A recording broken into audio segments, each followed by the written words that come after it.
Hello everyone and welcome back. Today we're discussing a topic that affects nearly every pianist at some point. The difference between what we expect from our piano practice and reality.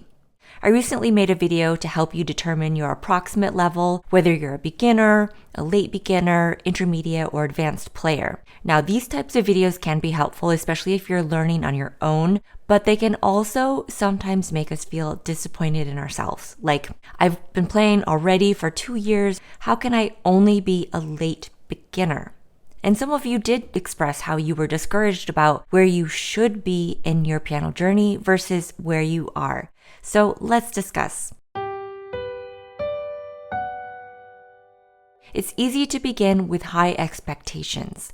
We see accomplished pianists, sometimes only 5-year-olds, or progress videos from other adult learners, making us think that we too should be able to progress quickly and play our dream piece in a matter of months. Or we believe if we practice enough, if we put in that time, that should guarantee that we'll see consistent and rapid improvement the way we want. But here's the reality. There are so many factors that come into play that dictate how fast we learn. Our overall health, our available free time, how many kids we do or do not have, how demanding our day job is, if we've played another instrument before, if we can already read music, if our hands are shaped a certain way, if we have a natural feel for music and rhythm, how motivated we are, how supportive our family and friends are, access to resources, and if those resources suit your style of learning. The list goes on and on. Also, there's an extreme upward progression in the very beginning stages of learning any new skill, because everything is brand new and it feels like you're learning so much every time you sit down at the piano. That's always really motivating and it makes you feel like you're accomplishing something and making enormous progress. But then after you establish those music basics, progress can seem to slow down and almost become invisible in the day-to-day. And that's because the time and effort required to see noticeable gains increases significantly. The emphasis is on noticeable. It doesn't mean that you're not getting better. It means that instead of going from not being able to read music at all to suddenly being able to read music, you're going from being able to play a scale at 80 beats per minute to 82 beats per minute or something even more subtle.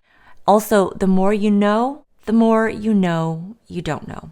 As we practice more and become better musicians overall, our ear and musicality improve. So that means we're going to hear more mistakes and details in our playing that we didn't hear before, that we couldn't hear before. Think about an elite runner and all the time they have to spend just to get 1 second faster.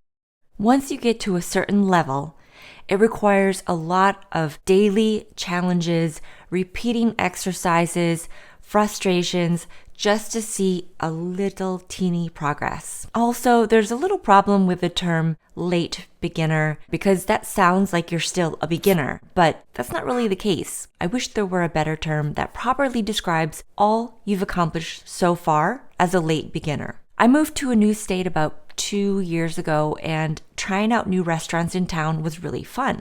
And I'd always look at the reviews on Yelp and make sure I only went to the places with enough stars. So if I tried a restaurant with 4.5 stars, I'd go in expecting a fantastic meal and experience. And in a way, I was setting myself up for disappointment because my expectations were so high.